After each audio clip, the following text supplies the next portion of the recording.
नमस्कार दोस्तों, टेक गुरु बीबीयू विकास YouTube channel में आपका स्वागत है। दोस्तों, जैसा कि आप इस स्क्रीन पर देख पा रहे हैं, Indian railway standard IRS B1 2001 specification for fabrication and erection of steel girder bridge and locomotive turn tables fabrication specification.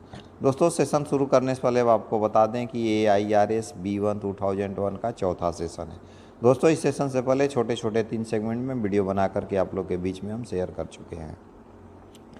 साथ में दोस्तों, ये सेशन शुरू करने से पहले आपको पहले बता दें कि जैसा कि आप स्क्रीन पर देख पा रहे हैं, सीरियल नंबर 1 से लेकर के 13 तक जो भी टॉपिक मेंशन किया हुआ है, इन सब टॉपिक पे छोटे छोटे सेगमेंट में वीडियो बना करके हम आप लोग के बीच में शेयर कर चुके हैं। तो चलिए दोस्तों, हम आगे बढ़ते हैं। जैसा कि हमने लास्ट सेशन में जिक्र किया था। नमस्कार दोस्तों, टेक गुरु बीबीयू विकास यूट्यूब चैनल में आपका पुनः स्वागत है। दोस्तों, जैसा कि आप स्क्रीन पर देख पा रहे हैं, Indian railway standard IRS B1 2001 specification for fabrication and erection of steel girder bridge and locomotive turn table fabrication specification. दोस्तों, सेशन शुरू करने से पहले आपको बता दें कि ये IRS B1 2001 का ये चौथा सेशन है। दोस्तों, इस सेशन से पहले छोटे छोटे में 3 सेगमेंट में वीडियो बना करके हम अपने चैनल के माध्यम से आप लोग के बीच में शेयर कर चुके हैं। साथ ही दोस्तों, आपको बता दें, जैसा कि आप स्क्रीन पर देख पा रहे हैं, सीरियल नंबर 1 से 13 तक जो भी टॉपिक है, इन सब टॉपिक पर छोटे छोटे सेगमेंट में वीडियो बना करके हम आप लोग के बीच में अपने चैनल के माध्यम से शेयर कर चुके हैं। चलिए दोस्तों, आगे बढ़ते हैं और हम इस सेशन में शुरू करेंगे। हमने लास्ट सेशन में sequence of welding and weld pass का जिक्र कर दिया था। अभी हम शुरू करेंगे बोल्ट, नट एंड वाशर के बारे में। तो दोस्तों, चलिए आगे बढ़ते हैं। Bolt, nut and washer shall be accordance with the following specification. Black hexagonal bolt nut washer का जो स्पेसिफिकेशन है वो क्या क्या होना चाहिए दोस्तों? तो black hexagonal bolt to IS 6639 and nut जो होगा वो IS 1363 को फॉलो करेगा। अगर दोस्तों बात करते हैं प्रिसिशन एंड टर्न बोल्ट के with nut and hexagonal screw का, तो उसका जो स्पेसिफिकेशन है वो IS 1364 है।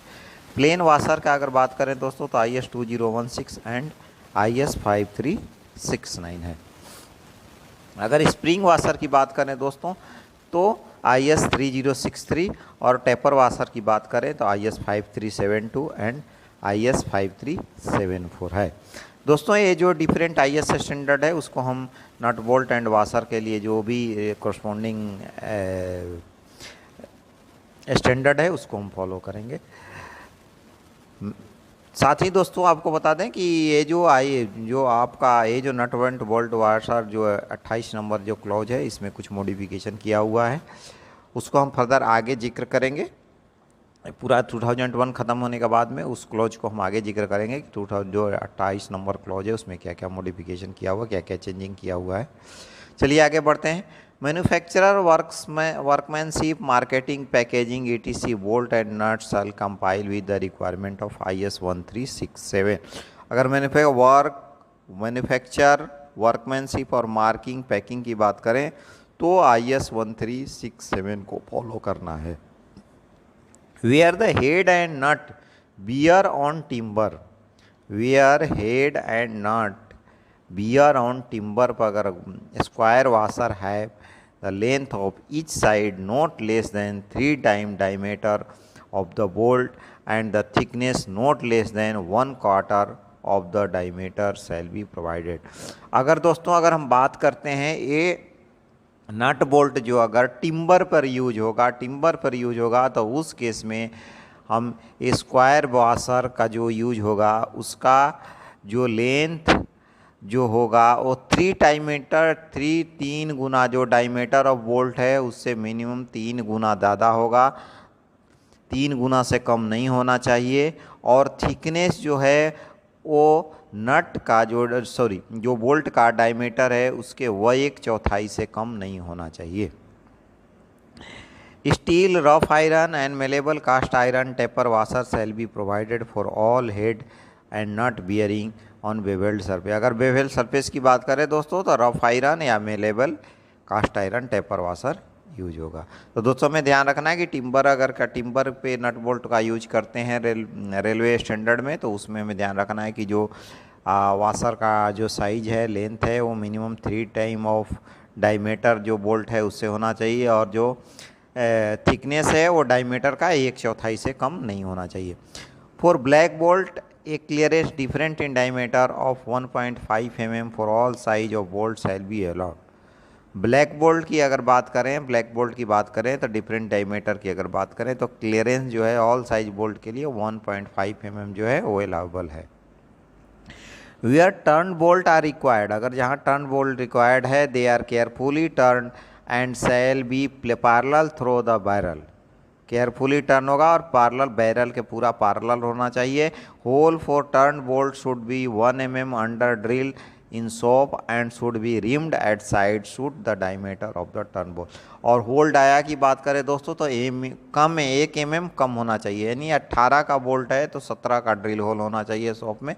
1 mm जो होगा वो आगे वो रिम्ड साइड पे, शूट एट साइड पे रिम्ड होगा, और उसके बाद में उसको फिक्स किया जाएगा। The following limit of tolerance shall be permitted upon the diameter of the shank of turn bolt and the hole which are fit. अगर दोस्तों हम बात करें लिमिट एंड टॉलरेंस का, शैंक बोल्ट का और होल टॉलरेंस का, तो अगर हाई की बात करें तो शैंक बोल्ट में 0.0 mm कोई टॉलरेंस नहीं है, और होल की बात करें दोस्तों तो प्लस 0.125 mm तक अलाउबल है। अगर लो की बात करें दोस्तों, लो में तो माइनस 0.125 अलाउबल है शैंक में, और होल की डाया में बात करें तो लो 0.00, मतलब कोई अलाउबल, मिनिमम अलाउबल कुछ भी नहीं है।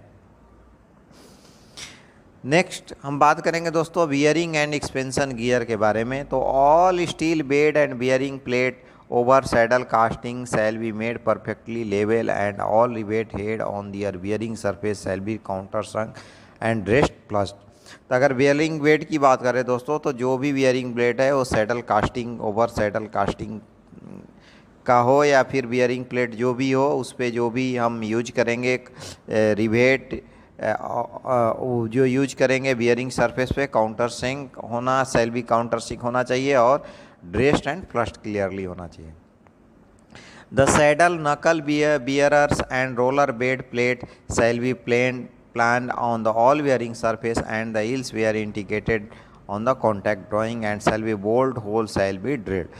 अगर सैडल की बात करते हैं, नकल बियरर की बात करते हैं, रोड ब्लेड की बात करते हैं, तो जहाँ पर रिक्वायर्ड है उसके अनुसार होगा। The bottom edge of rib should be machined and welded to the bottom slab after which the top edge of the rib should be machined as a whole and the top plate welded।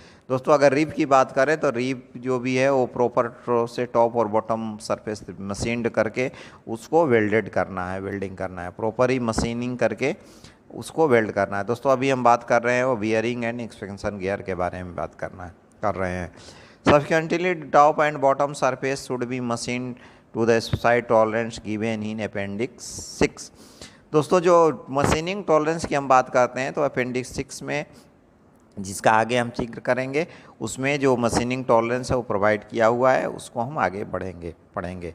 Generally in connection with the bearing gear all meet surface including the side of roller frame shall be machined all the bolt except anchor bolt turned and fitted, all washer face to roller knuckle and pin polished the smooth surface and the whole finish in the style of the first class machined work। दोस्तों जो भी surface होगा वो clearly counter sink bolt और fixed होगा, उसका surface जो भी होता है जो क्लास 1 का मशीन वर्क है उसके अकॉर्डिंग पूरा फिनिश होगा। Tolerance shall be specified in appendix 6 and shall be shown on the drawing.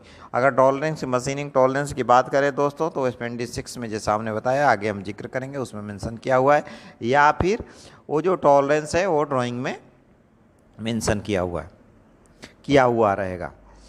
Next हम बात करेंगे दोस्तों इरेक्शन इन कॉन्ट्रैक्टर वर्क के बारे में बात करते हैं। तो the work shall B temporarily erected complete at the contractor work for inspection by the inspection officer with the exception of such riveting as has to be done at sites, so as accuracy of feet and perfection of workmanship may be assured। तो दोस्तों जो भी erection work अगर contractor की बात करते हैं, जहाँ भी वर्कशॉप पे वो बनेगा वो टेम्पोररी क्या है इरेक्शन कंप्लीट होगा, और जो भी ये शॉप असेंबली होगा उसको इंस्पेक्टर के द्वारा वेरीफाई किया जाएगा। एंड विद एक्सेप्शन सच, और रिवेटिंग की बात करते हैं तो वहाँ पर एक्यूरेसी चेक किया जाएगा वर्कमैनशिप का, और रिवेटिंग तो जो होगा वो तो साइट पे ही होगा, वर्कशॉप में तो होगा नहीं। The work shall be put together with sufficient member of parallel drift of turn bolt on the board to bring the piece into place. और जो अगर बात की सिंबल की बात करते हैं दोस्तों, तो जो भी वर्क है, जो भी सफी पार्ट है वो पार्लरली ड्रिफ्ट किया जाएगा, टर्न बोल्ट या फिर ड्रिफ्ट लगा करके बियरिंग पार्टिकुलर प्लेस पे उसको फिक्स किया जाएगा एक्यूरेसी चेक करने के लिए। When so erected all hole left to be filled at site to be fair and parallel gauge turn to diameter 1.8 mm less than that of hole of length equal to the depth of the। दोस्तों अगर diameter की बात करें जो parlour का, तो 0.8 mm का एक चेक बनाया जाएगा, उसमें गेज बनाया जाएगा और उससे चेक किया जाएगा। Can be place through without difficulty, without difficulty उसको पार होना चाहिए। No drift shall be use anywhere in the work larger in any part than the hole which it to be driven. Hole for turn bolt which have 1 mm under drill in shop should be reamed at site by the erecting agency.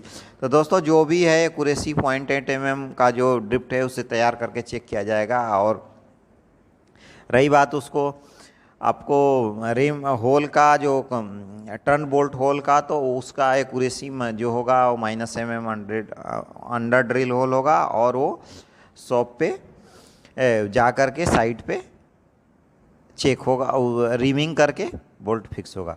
तो जो दोस्तों आपको बता दें कि यहाँ पे देखिए, आप जैसा कि देख पा रहे हैं स्क्रीन पे, यहाँ पे जो फिगर 4 दिया हुआ है रेफरेंस क्लॉज 31 का, तो roller and rocker bearing for bridge दिया हुआ है। देखिए इसमें मेंशन किया हुआ है रोलर, आप देख पा रहे हैं। फिगर नंबर 3 इंड की अगर बात करें, जिस साइड फ्री इंड है तो उस देखिए फ्री इंड पे कैसे रोलर बियरिंग होगा। तो roller and rocker bearing for bridge है। देखिए ऊपर सैडल प्लेट है, सैडल नकल है, फिर नकल है, फिर नकल स्लैब है, उसके नीचे रोलर है, एक्सपेंशन बेस है, semi circular cut for the anchor pin. Anchor pin के लिए क्या होगा, सेमी सर्कुलर कट होगा। देखिए डिफरेंट जो भी हाइट है एच यहाँ मेंशन किया हुआ है कि किससे की जो हाइट है वो कितना होना चाहिए। दोस्तों ये फ्री इंड का है, जो roller and rocker bearing for bridge जो फ्री इंड होगा उसके लिए। और आप ये देखिए यहाँ फिक्स्ड इंड जो होगा उसके लिए यहाँ दिया हुआ है इस फिगर में। देखिए height H of component casting as given in contract drawing, the tolerance of the height of any component casting shall be not exceed 0.5 mm।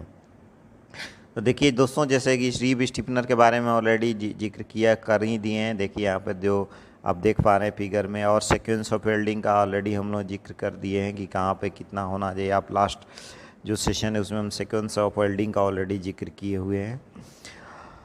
तो यहाँ पर देखिए hole for anchor bolt, base plate दिया हुआ है, rib दिया हुआ है, लिफ्टिंग हिल दिया हुआ है। तो ये फिक्स्ड इंड है। दूसरा जो हमने देखा है वो मूवेबल इंड है।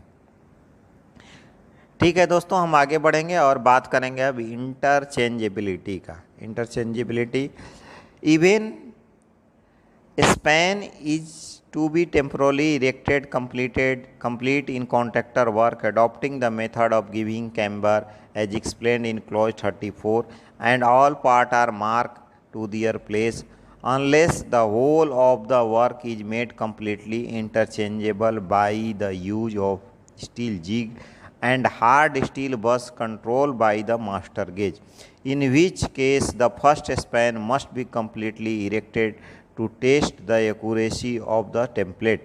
Further span of or part span assembly built from part selected at random by the inspection officer shall be erected from time to time to check the accuracy of the work inspection officer में require.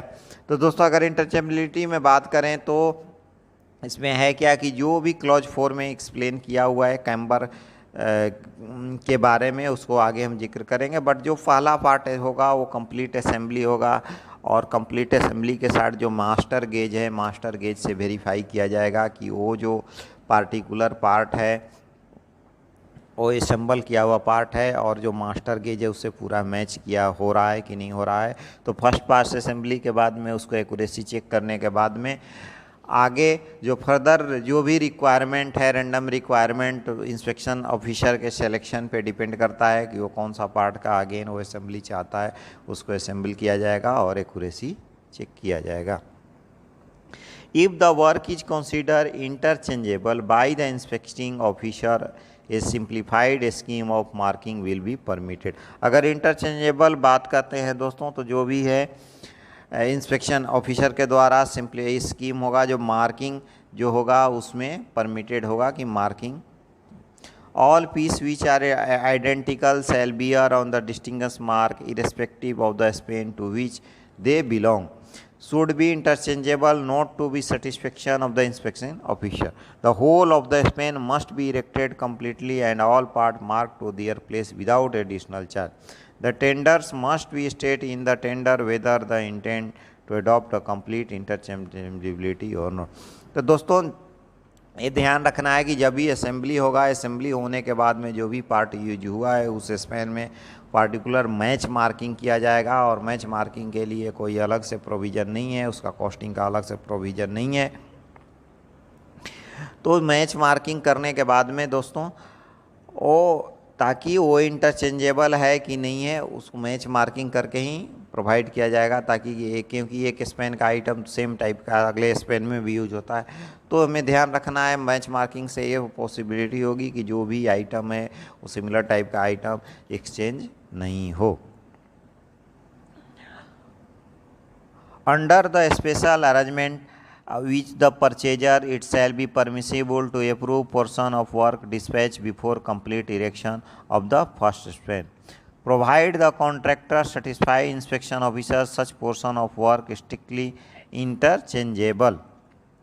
दोस्तों इसमें जो पहला जो first assembly होगा वो completely inspection authority के द्वारा में वेरीफाई किया जाएगा, और वेरीफाई करने के बाद में जो भी उसका जो मार्क है पूरा मार्किंग किया जाएगा। मार्किंग करने के बाद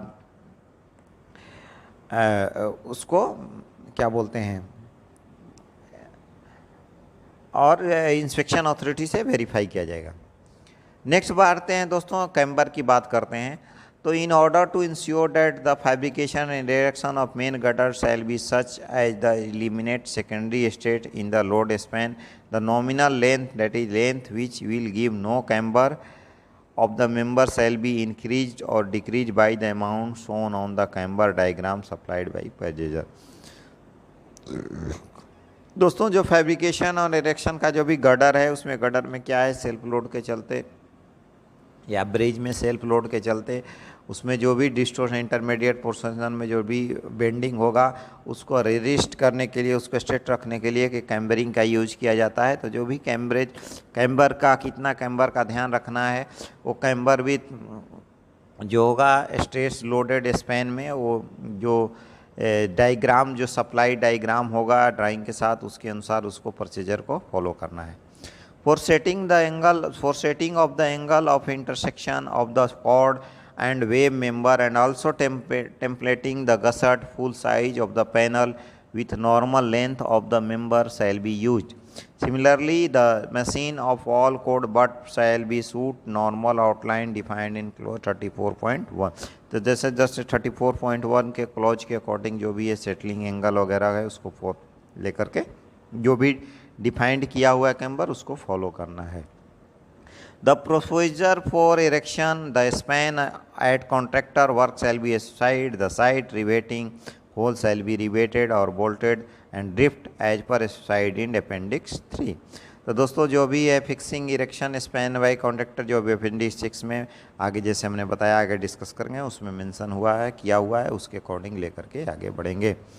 व्हेन सपोर्टेड ऑन ब्लॉक और स्टेजिंग, अगर सपोर्ट क्या है जो है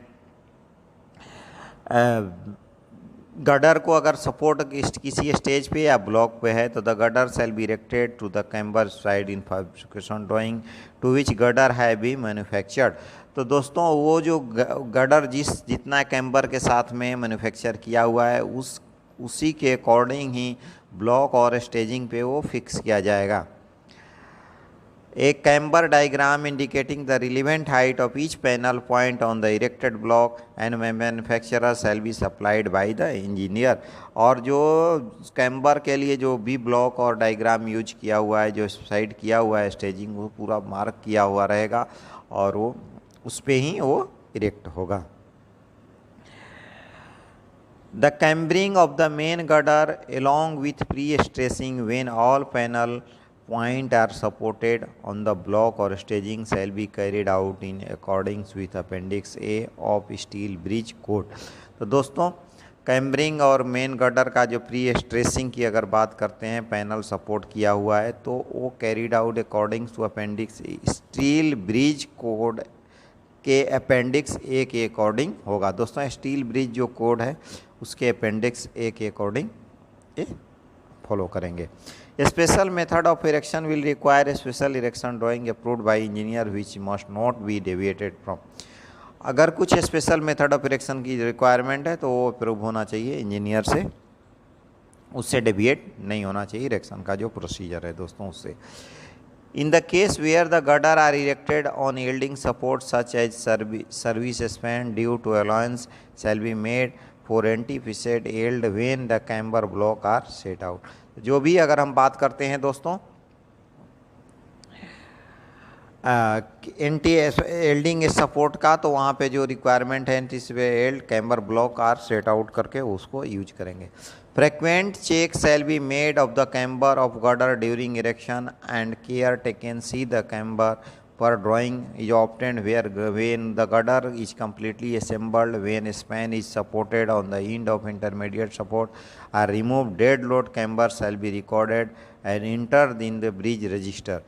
This will provide the reference to compare the camber checking during the technical inspection of the certain loss of camber। तो दोस्तों जो भी फ्रिक्वेंटली जो भी कैम्बर है वो फ्रिक्वेंटली चेक होना चाहिए असेंबली के दौरान, और फाइनली जब पूरा असेंबल जॉब हो जाएगा तो उससे कैम्बर को रिमूव, जो ब्लॉक है सपोर्टिंग ब्लॉक को रिमूव किया जाएगा। उसके बाद में फाइनली चेक होगा कि डेड लोड के द्वारा कितना डेविएशन हो रहा है, कैम्बर का लॉस कितना हो रहा है, कैम्बर लॉस कितना हो रहा है, उसको जो टेक्निकली भी ब्रिज रजिस्टर है उसमें मेंशन करना होगा। नेक्स्ट दोस्तों अगर हम बात करें टेस्टिंग का, the inspection officer shall be empowered at his her discretion to make have discretion to make or have made under the supervision any test specified in specification mentioned herein in addition to such other tests he may consider necessary at a point type to up to completion of the contract, and to such extent she may think necessary to determine the quality of all material used therein। दोस्तों क्या है कि जो भी material use किया जा रहा है मैन्युफैक्चरिंग के दौरान, तो उसका कोई भी जो भी नेसेसरी टेस्ट रिक्वायर्ड है उसके लिए वो जो इंस्पेक्शन ऑफिसर है इम्पावर्ड है, उसके वो जो नेसेसरी टेस्ट है उसको रिक्वायर्ड है उसको कंडक्ट करा सकता है। ठीक है। In doing so he shall to be liability under the reasonable procedure he see may think fit to select the identify cut off and take precision to test piece from material either before during allowable the work in the finished product. तो दोस्तों उसको जो भी है वो possibility जो यहाँ से वो चाहेगा वहाँ से मटेरियल जो भी पोजीशन से वो कट करेगा, कट करके फिनिश्ड प्रोडक्ट से कट करके वो उस टेस्टिंग के लिए उसको भेज सकता है। He shall also empower to call for a duly authenticated series of mechanical tests to be obtained from the mark maker for the material used work to accept the same leave other test of extent she deems fit। The contractor shall supply the material required for the test piece and shall also prepare the test piece necessary। जो भी mechanical या फिर कुछ additional test के लिए जो भी ज़रूरत है उसको, अगर ज़रूरत ली ऑफ में है तो टेस्ट एक्सचेंज ड्रीम फिट अगर वो कुछ चाह रहा है तो कॉन्ट्रैक्टर को टेस्ट पीस प्रिपेयर कर करके टेस्ट पीस के लिए नेसेसरी जो है प्रिपरेशन है उसको करना पड़ेगा। The test shall be carried out by the contractor, for which contractor shall provide all facility including supply of labor and plant. Inspecting officer may at his her discretion direct the contractor to dispatch such test piece she may require the national test house or elsewhere as she make fit for such testing purpose. और जो भी दोस्तों अगर हम बात करते हैं जो उस टेस्ट के लिए क्या रिक्वायरमेंट है, कहाँ फिट करना है, उस टेस्ट का जो रिक्वायरमेंट है जहाँ भेजना है उसके अकॉर्डिंग वो जो कॉन्ट्रैक्ट ऑफिसर बोलेगा कॉन्ट्रैक्टर को वहाँ सप्लाई करके टेस्टिंग कराना होगा। Check on test made at contractor work. दोस्तों हम बात करेंगे check on test made at contractor work.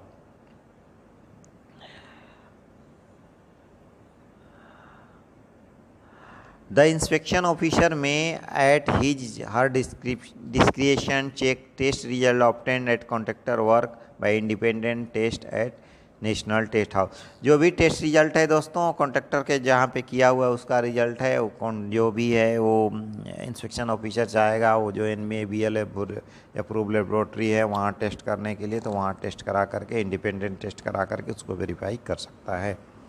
The inspection officer shall at all time be empowered to examine the check and working of the contractor plant before and after using it. Should be the contractor plant to be found in the inspection officer opinion unreliable, he is empowered to cancel any test already carried out in his contract, and has he test carried out at any national test elsewhere he may think fit.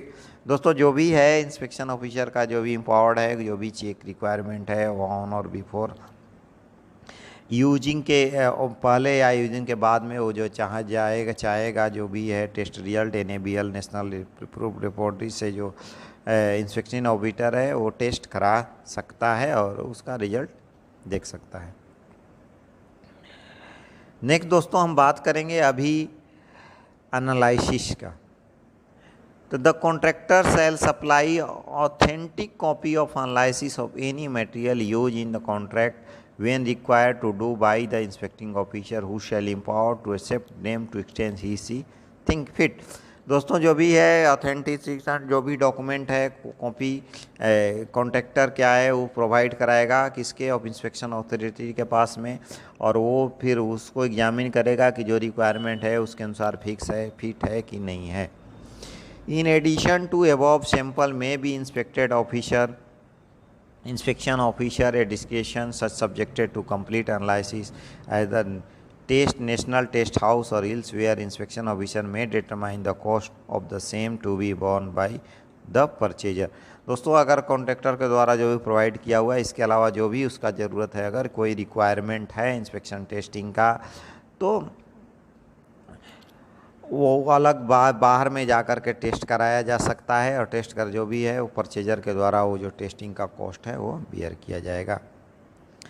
Next अगर हम बात करें दोस्तों inspection general का, inspection में general का the inspecting officer shall have free access to work of the contractor at all reasonable time and shall be liability to inspect the process of manufacture at any such time to reject in whole or part any work or material that not confirm the provision of a specification and may order the same to be removed, replaced or altered at the expense of contractor. All gauge and template necessary to satisfy the inspection officer of the complete interchangeability of part must be supplied by the contractor free of cost.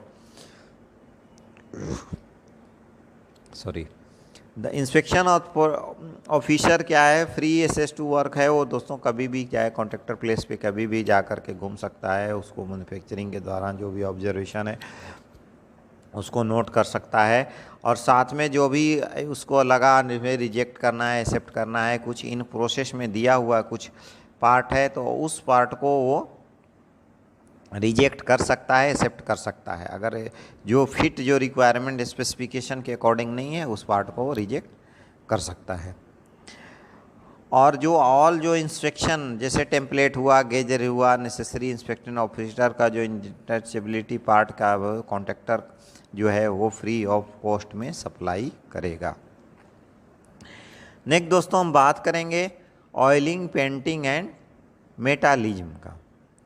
तो दोस्तों अभी तो हमने जो जिक्र किया, hope इसके बारे में आप लोग को कुछ न कुछ आइडिया आ गया होगा कि जो IRS 2001 में जो हमने बात किया, analysis, inspection general, check test, mandate and contract work, testing, camber, interchangeability, bearing and expansion gear, erection of work contractor, washer, nut bolt washer, sequence of के बारे में। तो होप आप लोग को कुछ न कुछ इसके बारे में आइडिया आ गया होगा।